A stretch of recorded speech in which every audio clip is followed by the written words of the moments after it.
Olá, amigos. Tudo bem? Estamos de volta aqui para falarmos um pouco mais das coisas que acontecem com nós seres humanos. E por que certas coisas acontecem? Por que tantos relacionamentos dão errado, acabam causando problemas e transtornos em nossas vidas e tudo mais? Porque a maioria dos seres humanos saem da vida sem completarem com tudo aquilo que foi programado antes de reencarnar. Para aqueles que estão assistindo o canal pela primeira vez, a visão aqui é toda voltada para a visão da doutrina espírita, a visão que a doutrina tem sobre a filosofia da vida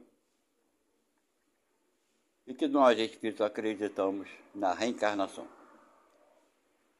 Porque a reencarnação, na verdade, nos dá respostas para as perguntas que tanto fazemos, não é verdade? Do que acontece com a gente antes e depois da morte. E por que aqui estamos?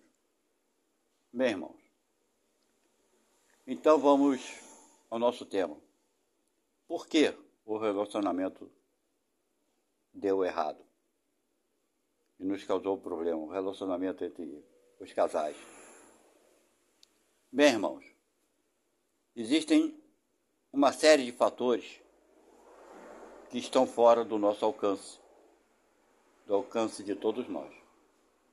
Tudo aquilo que está na possibilidade do outro fazer ou não fazer está fora do nosso alcance.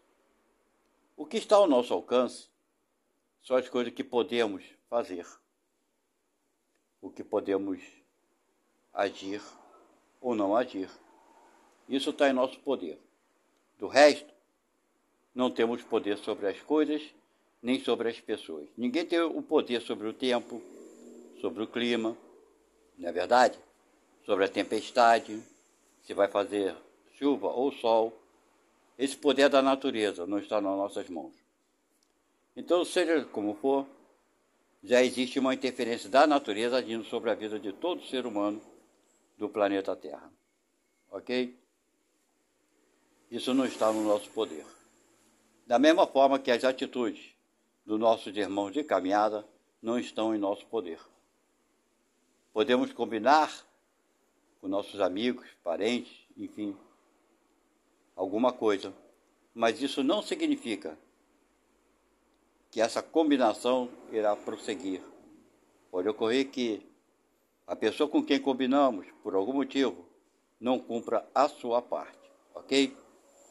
Às vezes pode ser por descaso, né? E outras vezes por acontecimentos que ela também não contava que ocorresse. Então são vários fatores que interferem na vida de todos nós. Muitas vezes queremos cumprir com aquilo que tratamos com alguém e fatores da vida nos impedem, que não são de nossa vontade. Porém, a pessoa que nos aguardava no contrato que havíamos feito acha que nós fomos displicentes, que nós fizemos pouco caso para cumprirmos com a nossa obrigação. E muitas vezes não é essa a verdade. Também somos influenciados constantemente pelos seres humanos que estão ao nosso redor e pelos espíritos também. Essa é uma outra influência, principalmente a influência espiritual, que nós não sabemos de onde vem essa influência e quem são esses irmãos, se eles querem de fato nos fazer o bem ou se querem nos prejudicar, ok? Muitas das vezes ficamos na dúvida sobre agir dessa forma ou daquela forma quando os espíritos nos influenciam e nós ficamos sem saber muitas das vezes o que fazer. Então vamos lá, irmãos. Eu vou contar uma história, vou tentar ser resumido, reduzir essa história ao máximo, para que não fique uma história muito chata, ok? Eu li num livro, não lembro nem o título do livro, já tem algum tempo, um livro do meio espírita, que existia 2 espíritos que haviam combinado, antes de reencarnarem, a se unirem em matrimônio quando aqui na Terra estivessem encarnados. Eles tinham pendências entre eles, as quais eles queriam resolver. E o único jeito de resolvê-las seria se unindo em matrimônio para que pudesse resolver essas questões. No seu programa de reencarnação, contavam também que eles teriam 3 filhos. Ok? Eles teriam 3 filhos, receberiam 3 filhos na sua vida. Que eles teriam também que orientar esses filhos, porque eles tinham dívidas com esses 3 espíritos, que eles tinham negligenciado numa vida anterior. Então havia ali um acordo entre 2 espíritos e mais 3 que viriam a ser seus filhos, que já estava tudo combinado, tudo tratado, tudo acordado. Ok? Bem, a vida prosseguiu. Esses 2 espíritos, o homem e a mulher, nasceram, se conheceram em determinada época e se uniram em matrimônio. Casaram e tiveram os filhos, os 3 filhos que receberam no seu meio familiar. Mas, infelizmente, a partir do nascimento do primeiro filho, começou uma interferência muito grande na vida pessoal desse casal, uma interferência da sogra do homem, que era a mãe da sua esposa. E essa interferência começou a causar problemas de transtornos conjugais. Por outro lado, a esposa desse homem, também carregada de um ciúme doentio, não deixava esse homem em paz em momento algum. Bastava ele botar os pés dentro de casa para que a esposa começasse a lhe ofender e dizer que ele estava, provavelmente, na rua com outras mulheres. O que não era verdade, era uma mentira. Esse homem, logo no início desse casamento, pensou imediatamente em separar-se dessa mulher, mesmo porque ele, quando criança, cansou de ver seus pais brigarem ao ponto do pai agredir a mãe dele. Então ele não queria que os filhos dele assistissem essa violência dos pais se agredirem. No entanto, como ele também, esse homem passou na sua infância a separação desses pais, a mãe não aguentou o marido, o pai desse homem, e o abandonou quando essa criança, esse homem agora, naquela época tinha 8 anos de idade. E a partir dessa separação ele sofreu muito por não ter um pai presente, ok? Então ele ficava na dúvida de separar da esposa, com medo de que aquele filho viesse a sofrer por não ter um pai, da mesma forma que ele sofreu. Então ele ainda assim se esforçou ao máximo para manter aquele matrimônio, principalmente para proteger aquela criança. E assim ele foi vivendo uma vida, tentando superar os ciúmes da mulher, e vieram mais 2 filhos, num total de 3 filhos. Essas brigas da sua esposa com esse homem foram demasiadamente pesadas, e esse homem partiu então a cometer o adultério, coisa que ele não fazia, coisa que ele não praticava. para se vingar então dessa esposa.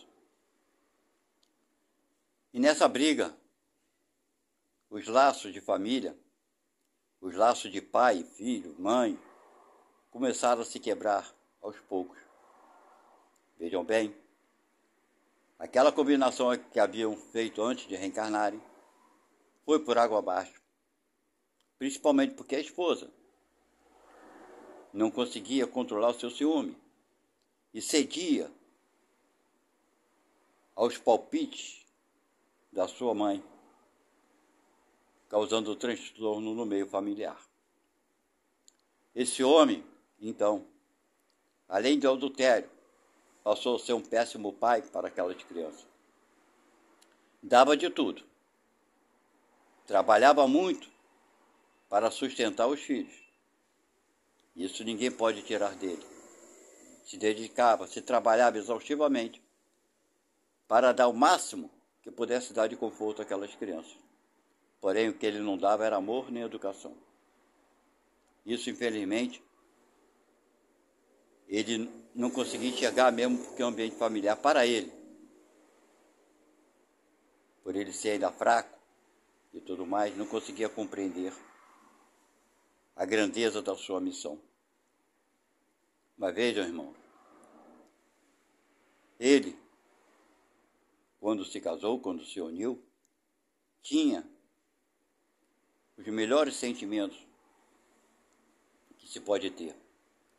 Ele queria se casar, constituir uma família, educar filhos, ter uma vida de dedicação à família. Porém, a atitude da sua esposa não contribuiu para esse sucesso familiar. Ao contrário, contribuiu para a falência, contribuiu para o fracasso desse homem, que ao se entregar ao adultério, passou então a ter práticas piores, imorais,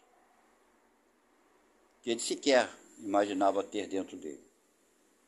Resultando daí, quando, depois de muitos anos de casado, acreditava ele que quando seus filhos tivessem uma idade acima dos seus 18 anos, seria o momento que ele poderia realmente separar dessa mulher para tentar uma vida com um pouco mais de paz. Manteve esse casamento, esse homem, com muita dificuldade, transtornos, erros, durante 28 anos. Não foram poucos anos, foram muitos. Então, irmãos, depois desse caso todo acontecido, esse homem desencarna, arrependido dos seus erros, dos seus fracassos, das suas desilusões. Chega na vida espiritual com as mãos vazias, uma tentativa frustrada de reparação, lutou e morreu na praia. Porém, lá do outro lado, quem foram os piores culpados para o fracasso dessa missão, para o fracasso dessa reencarnação, se assim podemos dizer? Quem foi? Será que ele errou sozinho?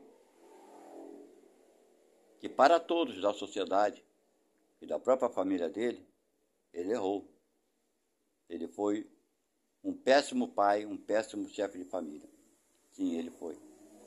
Mas nos bastidores, quantos trabalharam para o fracasso desse homem? Quantos espíritos queriam se vingar dele? Quantas vezes a sua esposa cedeu aos maus pensamentos? Quantas vezes a sua sogra interferiu nesse matrimônio para que tudo desse errado? Ele lutou sozinho contra muita gente. Seus próprios parentes, familiares, nunca o apoiaram.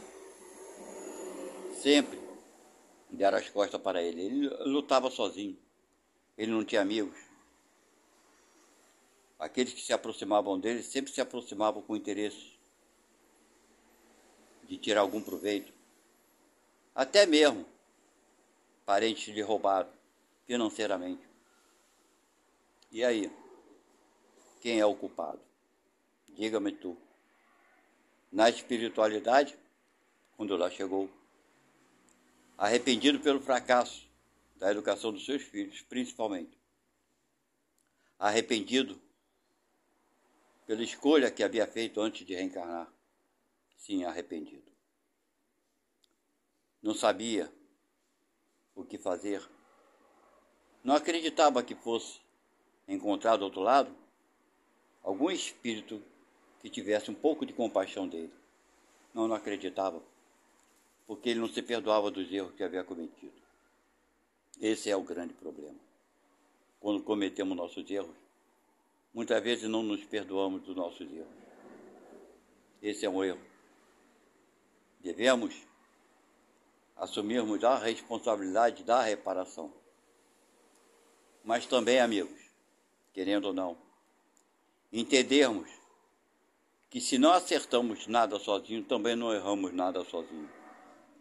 Se não somos os criadores das coisas boas, sozinhos, também não somos os criadores das coisas ruins, sozinhos. Porém, esses que se escondem nas sombras são covardes. Tanto aqueles que estão encarnados, tanto quanto os que estão desencarnados. Muitos encarnados, que se dizem nossos amigos, nossos parentes, nossos amigos, nossos colegas e tudo mais, muitas das vezes agem nas nossas costas, fazendo todo o possível para nos ver fracassados moralmente, principalmente moralmente. Para terem o prazer de falar, eu não falei que ele não prestava? Muitos desses irmãos fazem de tudo para nos ver falidos, para nos ver entregues à dor do arrependimento. Eles têm isso dentro deles. Alguns provavelmente até têm seus motivos por coisas erradas que viemos a ter cometido em vidas passadas. Mas se temos uma proposta nova de reparação, por quê? Outros não aceitam a nossa reparação e se entregam ao prazer da vingança. Irmão. Esse irmão, quando chega na espiritualidade, desorientado, encontra quem? Irmão, encontra Deus. Da mesma forma que todos nós encontraremos Deus quando lá chegarmos. Porém, como ele encontrará Deus? Como é esse encontro de Deus para com ele? Ele não tem, esse irmão, luz necessária, evolução necessária para conseguir estar com Deus. Mas seja como for, ele encontra Deus.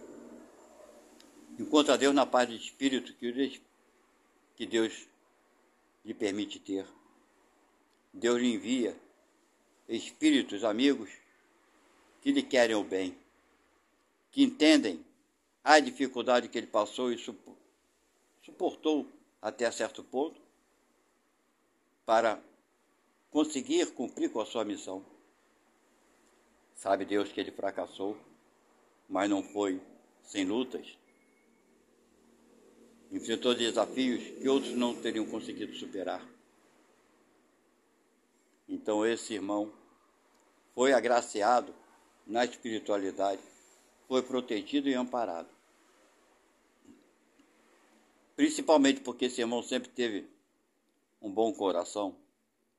Ele nunca foi mal para ninguém. Nunca desejou mal para ninguém. Pelo contrário, sempre desejou o bem. Sempre se satisfazia ao ver o sucesso alheio.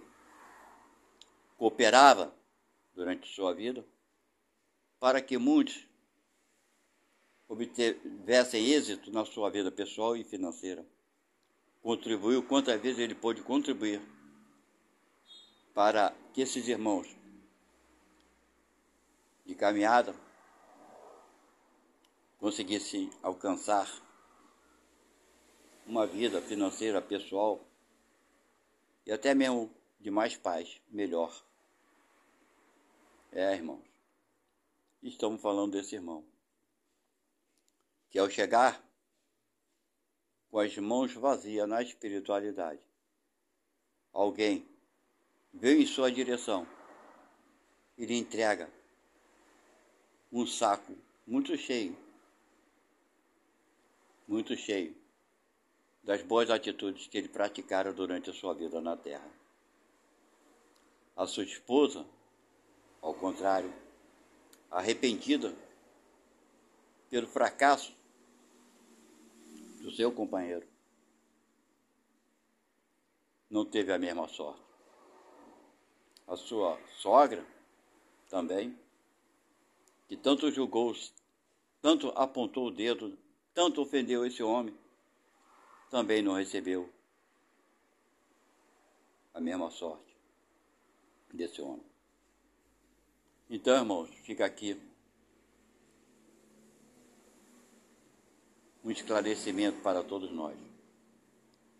Quando viemos para a terra, um corpo, uma vida, viemos com uma missão essa que foi combinada com aqueles que vão dividir essa missão com a gente, com nossos pais, com as nossas mães, com nossos filhos, todos aqueles que vão fazer parte da nossa vida bem próxima, estão envolvidos nesse planejamento que não foi imposto a ninguém, foi conversado, foi tratado, foi aceito por todos aqueles que estão envolvidos, por todos nós.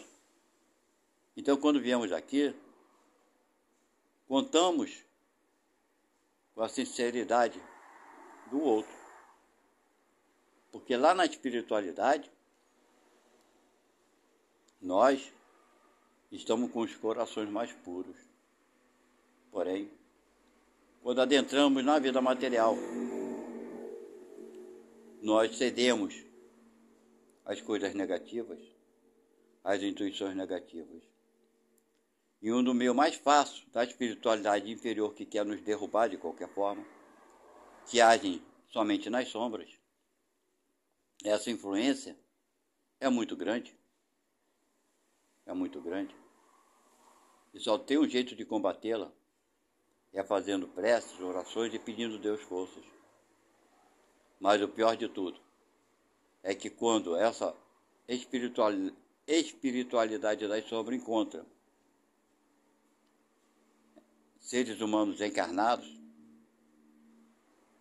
para ajudá-las, e quando esses irmãos são aqueles que estão próximos da gente, a coisa fica difícil ou quase impossível de ter um resultado bom, o resultado que esperávamos. Irmãos, é muito difícil. Então fica aqui a dica, meu irmão, se a tua vida conjugal, familiar, se encontra em crise, encontre forças em Deus. Mantenha-se dentro da moral do Cristo. Feche os olhos para os insultos, para as agressões, para a defamação que fazem de ti. Siga em frente, tendo a certeza plena de que você faz e cumpre a tua parte. A parte dos outros compete a eles cumprirem ou não. Ok, irmãos? Porque pode acontecer de você fraquejar. E uma vez fraquejando, meu irmão, vai ser difícil se reerguer novamente. E provavelmente será uma vida com muita dor, sem necessidade. Lute para ter paz e ser feliz. Lute e peça a Deus ajuda para tomar as decisões certas. Porque esse homem, talvez, se ele não se preocupasse tanto com seus filhos, se ele fosse egoísta, pensasse somente nele, ele teria separado dessa mulher E provavelmente não teria sofrido quanto sofreu, tentando, por formas erradas, ganhar o amor dos seus filhos, coisa que ele não conseguiu. Então, irmãos, por isso eu digo, peça a Deus forças para que você faça a escolha certa e sempre pensando que Deus jamais, em momento algum, irá te abandonar. Fiquem na paz de Deus e até a próxima. Obrigado.